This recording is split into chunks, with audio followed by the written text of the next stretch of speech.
maa ngi nuyu Sonko maa ngi koy nuyu bu baax mais di wax ne gis nga révolution bu ko nit ñi di wax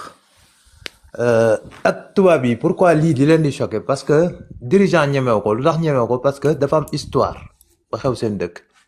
ñu doon sàcc ñu doon dundee xaalisu askan bi ñu doon fonto nit ñi ñu jàpp leen rey leen dagg seeni bopp je pense que révolution française dañ koy jàngale boo demee Chine danañ la wax aussi tamit mooy la révolution maoïste mais dëkk yu ci bare pourquoi loolu permettre parce que histoire moo redéfinir le contrat social Sonko histoire li muy wax nii il peut citer toute la liste déroulante mais nit ñi ne sont pas choqués par ça parce que ñoom dañ jàpp ni lii c'est normal yow ban fi falee Pastef ay nit yi nga xam ne sax des Pastefiens dañ doon dem di naan directeur bi def fi dara wala ministre bi def fi dara parce que ñoom dans leur tête dañuy jàpp ni da nga war a génne xaalis bi di leen jox donc même ceux ñi nga xam ne sax parfois ci affaire bi lañ bokk mais dañ jàpp ni tey conception bu ñu am ci nguur ba tey dafa am ay biais cognitifs parce que faut pas croire que ñaari camp la ñu bokk ci Ousmane Sonko bokk ci système bi ñu ñuy xeex ñoom ñoo nekk ci système bi déedéet y a des biais cognitifs yi nga xam ne dafa nekk ci bopp gaañi ni nguur da nga koy séddoo quel que soit nag le discours que tu le tiens ak quel que soit le discours ñoom bu ñuy tenir donc loolu c'est que dafa am moo tax révolution civile man je m'interroge est-ce qu'on peut faire une révolution civile parce que le contrat social bi nga fi bàyyi nit ñi d'accord nañu et les instances de légitimation de la société fan la sàccikati xaalis yëpp ils sont reçus dans les maisons maraboutiques ñëpp xam nañ ko kenn du ko ñaawlu les gens volent di tabax ay milliards les gens qui yuy liggéey ci fonction publique ce sont des milliardaires ça est-ce que ça choque un Sénégalais dafa dem ba tey dara choqueetu ko mais xoolal xale yu deewoon fële ca Tivaouane mooy xale yu bébé yooyu noonu lakkoon ba dee. kale choqué hôpital Mame Abdou bi. voilà l'affaire comment ça s'appelle la femme là qui sort ces temps-ci di génne di wax là qui yoroon bébé. mais Ndella Madior vous imaginez on peut libérer une femme comme ça mu war a dem làqatu mais dafay dem jël audience télé toog di expliquer nit ñi pour te dire que gis nga les sociétés africaines dañu am ce qu'on appelle une faillite morale li nga xam ne aucune société ne l'accepte suñu dëkk yi loolu mooy la valeur même suprême donc moo tax des gens comme Ousmane Sonko nit ñi dañ leen di topp mais au fond moo tax ma doon wax fii sànq la question que je posais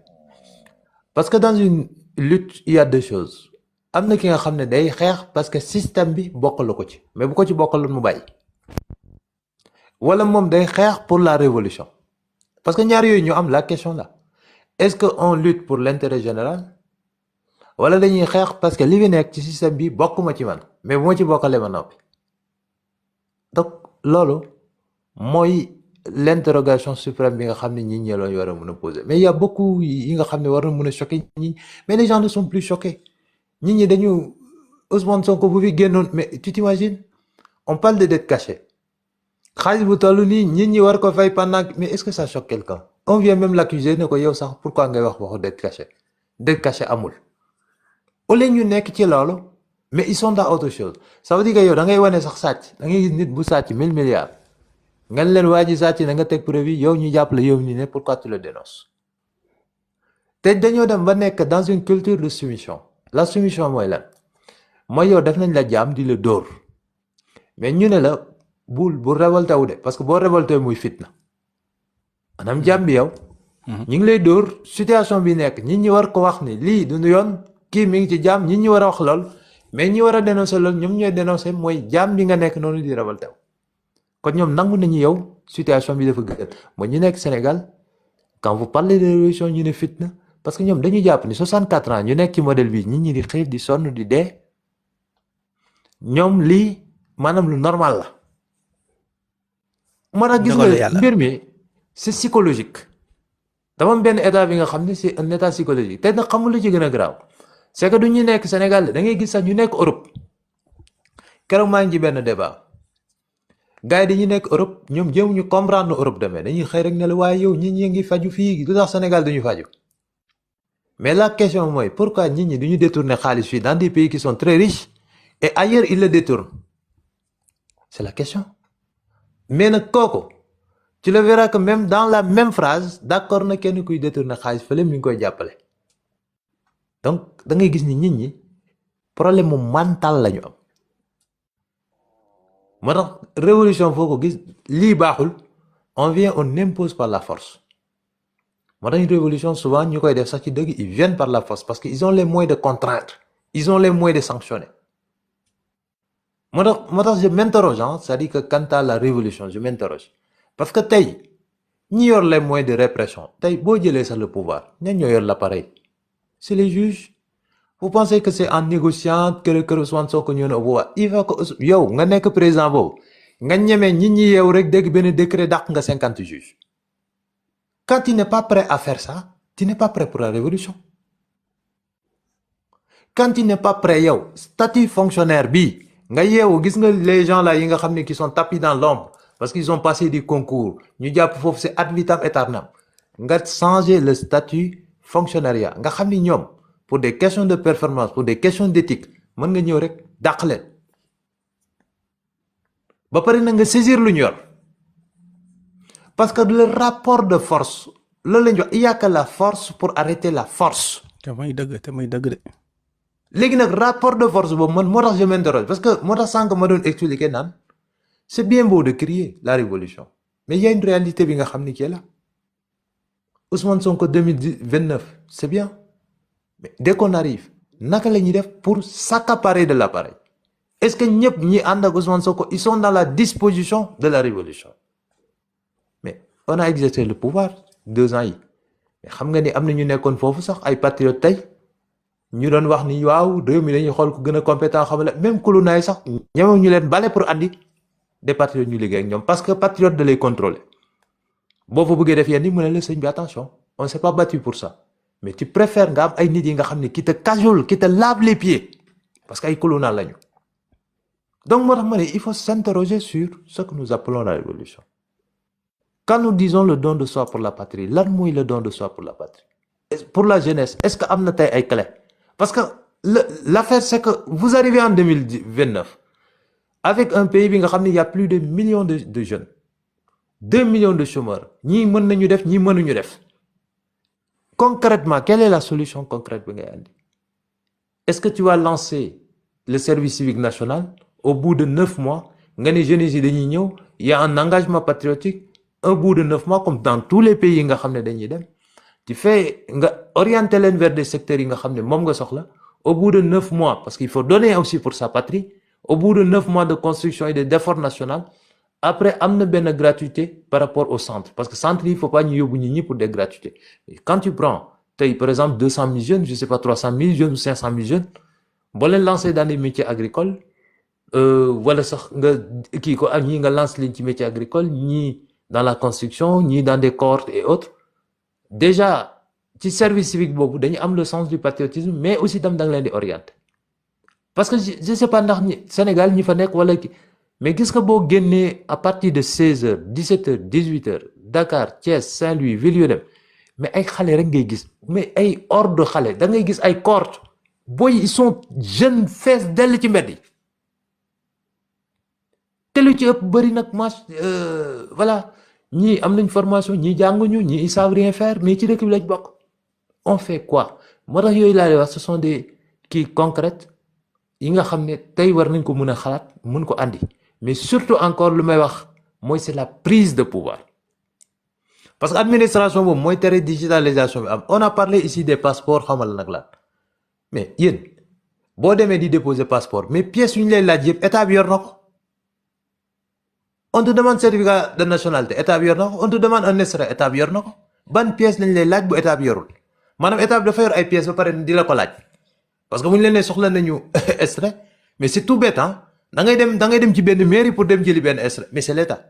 certificat de nationalité da ngay dem encore ci état maanaam état bi dafa yor ay pièces ba pare di la naan ana pièces yi. mais sagesse pour confirmer li ngay wax yow da ngay dem pour renouveler passeport mais on te demande encore des pièces et alors tu avais déjà un passeport tu fais juste le renouvellement. mais xam nga pièce bu mu lay laaj sax moom yor na ko ban pièce la lay laaj parce que da la naan way extrait xamala mais état bi yor na ko donc lu ñuy wax ni yëpp il faut ñu digitaliser mais pour ñu digitaliser administration bi ñoom ñoo d'accordul digital man j'ai des sources très claires Pourquoi? Parce que ça crée la question de la transparence tey booy digitaliser mooy am na transparence tey doo fi nekk ci naan ay dossier Mame Mbaye Niang dafa réer doo yónnee benn kii bi nga xam ne au niveau de la douane moom war a am benn traçabilité wala benn waay bu bëgg a trafiquer c'est-à-dire mënoo jàll hors circuit tout est digitalisé dossier boo fa yónnee xam nañu waa ji ban moment la ko recevoir ak ban moment la ko traité donc il y a toutes ces choses yi nga xam ne tey dafay leeral lu bari mais day accélérer liggéey bi mais xam nga le circuit de corruption au Sénégal corruption bi lan la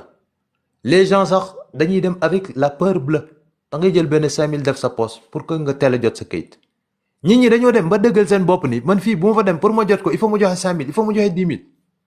mais loolu day alimenter circuit de corruption l'autre là la digitalisation ne l'intéresse pas parce que li mu doon gagné ci 5000 ak 10 000 il le perd donc vous voyez ça veut dire gis nga moo tax même la conduite du changement da ngay xool mooy l'acteur lu muy gagné ak lu muy perte donc vous voyez donc il y a toutes ces choses yi nga xam ne da ciy bokk mais loolu war nañ ko mën a def ay li ngeen di laaj passeport et tout ça lii yëpp buñ ko digitaliser woon mais est-ce que tu as besoin d'aller nit ñi dem di rang à Paris est-ce que les gens ont besoin d'aller kenn wax na ko fi on n'a pas besoin de parcours consul mën nga def sa benn parcours ñu valider ko buñ ko valider après nga fay timbre bu fekkee fay nga timbre ba pare après on imprime la chose puisque am nga benn référent bi nga xam ne am na après juste da ngay ñëw certifié et puis ñu imprimer la ko et puis tu prends ton passeport nga dem. Tout à fait. Mais les gens ne le font pas tey gis nga yooyu yëpp ma lay expliquer lii ma lay wax parce que dafa am yeneen enjeu moo tax ma lay wax xam nga tey boo fi nee nit nañu digitaliser tout le monde va trouver magnifique. Mais quand on ne prend pas en compte kooku nga xam ne da cee doon am 5000 da cee doon am 10 000 loolu lay perte te kooku il devient un danger même parce que moom mooy njëkk a xeex de l'intérieur. C'est pourquoi je disais que dëkk bi bu ñuy wax système. dëkk bi dafa am yeneen pan yi nga xam ne au-delà de Diomaye au-delà de Macky au-delà de leneen ak leneen maanaam dëkk bi dafa toog ci ay nit bi nga xam ne ku nekk dafa am sa parcelle de pouvoir ngay xeex sa parcelle de pouvoir pour mën cee toog donc c'est plus profond au-delà des hommes politiques parce que ñun on dit souvent waaye diw baaxul dafa war a dem mais kooku bu demee après il peut partir d'accord mais c'est pourquoi moo tax ma ne la dans ce que nous sommes il faut préparer les conditions d'une prise de pouvoir. On ne l'a pas fait en 2024 pour ñu bari parce que pour des conditions on sait mais il faut préparer une prise de position au-delà de dualité bi tey ngi la ñu war a mën a jàng ci yu bare et comprendre qu'un pays colonna bu doon tàccu ñu lay dóor colonna bi nga xam ne ba xale yi doon dee ba nga doon tàccu naan force restera à la loi. Gis nga kooku il y a que la naïveté dans la vie pour le considérer comme quelqu'un qui nga xam ne dafa war a mën a ñëw Sénégal ñoo ko bokk affaire yu demee noonu des discours aussi naïfs que qui veut rien dire ñoo bokk sëriñ ñoo bokk kuréel ñoo bokk daara sama mbokk nga xam nga mais il faut être naïf et quand j'entends ça da ngay gis sa benn waaye bu doon saaga ñi vient il fait benn poste Ousmane Sonko moo fi mën moom gis nga loo ko bañ nanga ko nangul dëgg et allez voir les gens waa kii de moom nitu dëgg la yow li nga wax ci il y a des nombres d'abonnés mais comment on peut faire des choses nit ñi dañoo xam loolu sax ci TikTok bi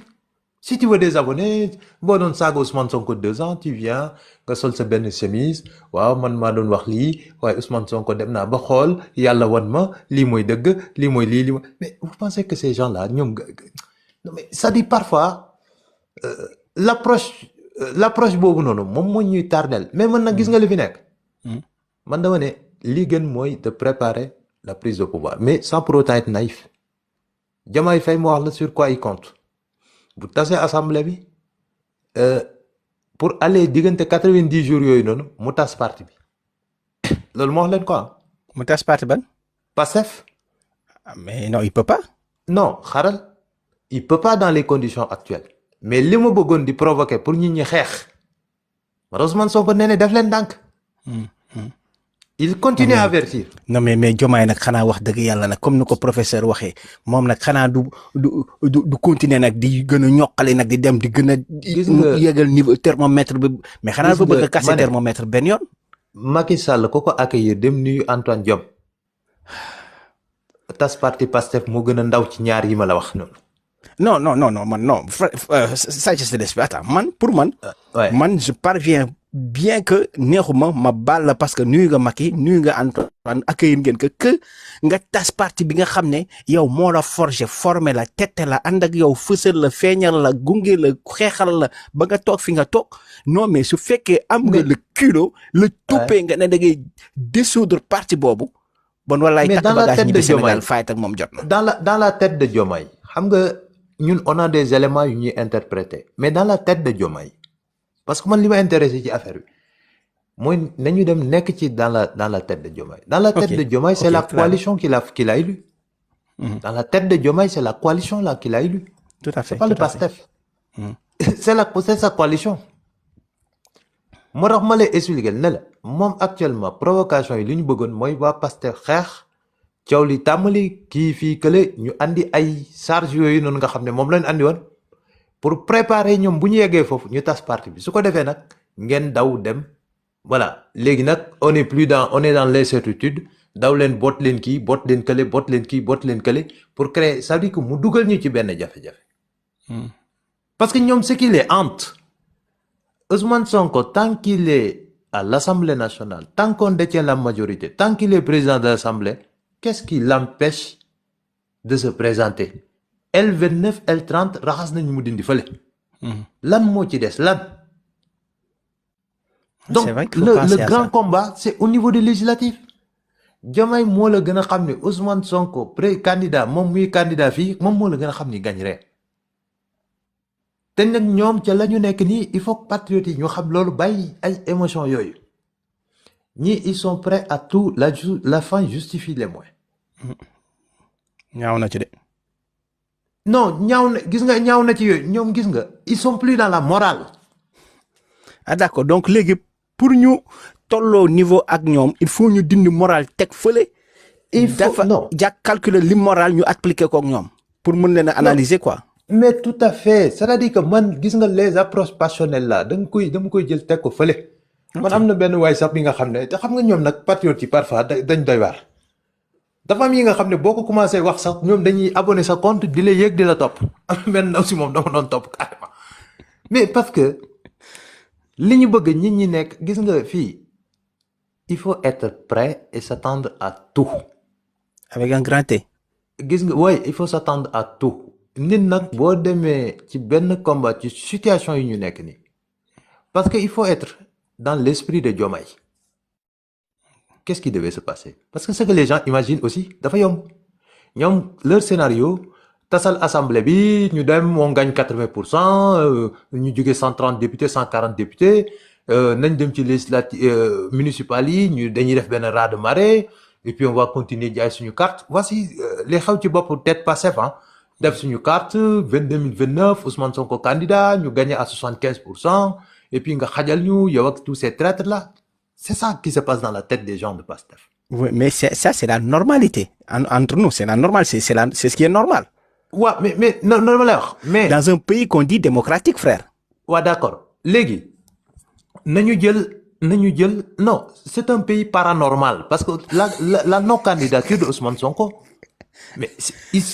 c'est dans un pays bi nga xam ne nous sommes dans le paranormal pour mun ko accepter. Ouais, frère, moi je suis d'accord avec ton raisonnement. On était dans le paranormal, d'où la raison pour laquelle on s'est battu pour enlever ce qui est paranormal et mettre ce qui est normal quand même, frère. Mais nous sommes toujours dans le paranormal. C'est que foofu la bëgg ça non xam nga. et puis sax d'ailleurs xoolal les signaux yu fi nekk. Si. xoolal les signaux yu fi nekk. on parle de 86 morts kan moo leen atte. Personne. kenn attewu leen parce que y a un passif. on nous parle de reddition des comptes xoolal milliards yu ñu ci tudd ces gens-là circulent et nous font la leçon. ñu ngi ci télé ils nous font la leçon ñu yeddi ñun. voici quelqu'un qui disait quelque chose avec benn bale ñi fal ko pare ma nga nële teg na bale bi fële toog na ñëw di wax ci mais loolu ban scénario la léegi bu ñu ñëw ci la stratégie de Diomaye léegi loolu quel est le destin de Diomaye dans ce cas-là mooy li patriote yi wax maanaam donc il a ñàkk na nguur gi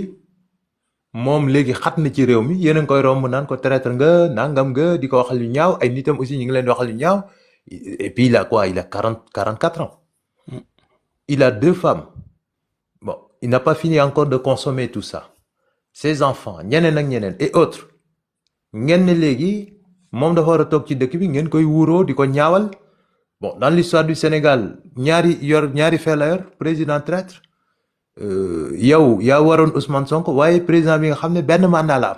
am. leneen li mooy ñi mu àndaloon quelle sera leur carrière. tout à fait ñi mu àndaloon te ñi ma ci xam quelle sera leur carrière. ancien ministre traître affaire yi vous êtes exclus maintenant sur le plan politique à moins par extraordinaire yéen jàpp ngeen ni yéen léegi loolu nit dal na xelam ba mu nangu yéen seen scénario bi mu dem toog consommer ko au nom de quoi mu toog consommer ko jàpp yéen daal loolu jàpp c'est-à-dire loolu nit ñi jàpp nañu ni loolu noonu la war a demee daal mais déedéet parce que justement gis nga booy jàng ci psychologie nit xam nga la peur dañ koy renvoyer en violence. ok mooy gis nga ne xam même muus bu demee ba sës ci miir ba. la muy def. day riposter. moo tax ci riposte boobu foofu lay teg nag ses stratagèmes et parmi nag l'une de ces stratagèmes mooy mu yóbbu la ci législative yi bu tasee assemblée bi lu mu xalaatoon mu tas parti bi bu fekkoon ni nit ñi ngi xeex ñi ngi ci violence ñi ngi ci nangam ma nga jël ay militants di chargé di andi mooy li Antoine ñoom doon waxal di ko chargé ba mu diis parti bi ñoo def lii militant nangam militant lii téro jàppal fii kërëb loolu la bëggoon nga xam ne buy coïncider ak 2 ans yi bu ko tasee rek tasaale parti bi ngeen di dem di waliyaat nag mënatoo leen bokk ci liste ngeen di dem di benn parti bi nga xam ne fa ngeen di sa en ce moment les forces sont dispersées léegi nag après l'argent va parler bu ñu demee ci élection mu xool leneen te nag mu wax la benn affaire de Ousmane Sonko y a que les militants les masses populaires ñoo ko gëm ci réew mi de ñu koy topp nii parce que man je doute sax des intellectuels yu koy topp mais dama ne les masses populaires yi nekk ci réew mi ñooñu wóor na ma ni Ousmane Sonko lañ topp ñoom wóor na ma. réclamé wuñ dara laajuñu dara bëgg ko rek te yàlla intellectuels yi nangam dara wóoruma xaw ma daal mais dama ne mise à part ñi ma lay wax ni gis nga classe ñi ngay gis nii les lobbies là sénégalais l'intelligentsia sénégalais ñu ci bari à part quelques distinguos ak ñoom Boubacar Boris Diop qui le disent comme ça ñoom nga xam ne ils sont dans un autre idéal mais tout le reste là même dans les milieux yi nga xamante ne parfois fa la ñuy dem di wutlu ay ñaan ñi ci bari ci ñoom Ousmane Sonko la ñu contre te scénario boobu bu demee am on va vous parler de république ñu jàpp ko daal di koy wañaar et bu boobaa nag vous serez très surpris de beaucoup de Pastefiens parce que 2027 bu ñu nekkoon ci scénario boobu ñu bari ci la ñu doon ne Diomaye ñun dañoo juumoon sax naka te kon finalement yooyu yaay waaja moom nga xam nit ñi nag donc ma ne moo tax nag ma ne loolu balaa mu ñu dal il faut nit ñi ñu comprendre lan la ñuy teg comme schéma bu ñu ne nit ñi bu ñu xeex lii moo tax nit ñi ne bu ñu xeex parce que nit ñi il faut ñu comprendre lan la Ousmane Sonko di wax lan la li may wax nii nag moom du ko wax de leen toog ci meeting di ko wax lii du ko wax mais lii mooy tax ba Ousmane Sonko mu kii parce que ñoom ñoo la gën a xam boo demee ak ñoom élection duma leen donc Tifa man daal fii laa bëgg certainement parfois ñuy concentrer suñu kii bi et puis nag gis nga parti bi ci biir Pastef na ñuy commencer di xool une réflexion bi critique sur la prise de pouvoir parce que il y a beaucoup de show il y a beaucoup de folklore ce qu'on fait c'est bien hein? Il y a beaucoup de show il y a beaucoup de folklore mais demain nous aurons en face un pays bi nga xam ne il faut rattraper le gap de mën naa wax bu dee dem bi de 29 ans foncier bi jël nañ ko jaay nañ ko foncier bi ña nga caxatee lépp dëkk bi amul contrôle y a pas d'autorité les gens ont pris des indiscipline dëkk